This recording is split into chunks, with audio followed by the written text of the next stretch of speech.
ஸ்வேதாஸ் கிச்சனில் இன்றைக்கி கடலைப்பருப்பு குருமா எப்படி செய்கிறதுன்னு பார்க்கலாம் வாங்க.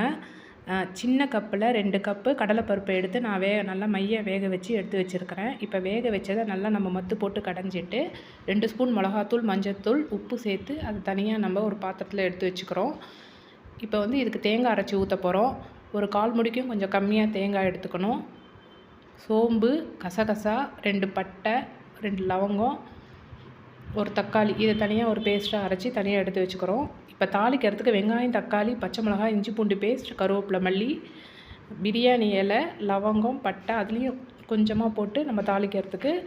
இப்போ ஒரு பேனில் கொஞ்சமாக எண்ணெய் சேர்த்து பிரியாணி இலை எல்லாத்தையும் சேர்த்து நல்லா பொரிஞ்சதும் அரிஞ்சு வச்சுருக்கிற வெங்காயம், தக்காளி எல்லாத்தையும் சேர்த்து நல்லா வதக்கின பிறகு இந்த கடலைப்பருப்பை மசித்ததை நம்ம அதில் சேர்த்து மிளகாத்தூள் போட்டதுனால அதை நல்லா கொதிக்க விடுறோம் மூடி போட்டு. நல்லா கொதித்த உடனே தேங்காய் அரைச்சி ஊற்றினோன்னே சாம்பார் ரெடி.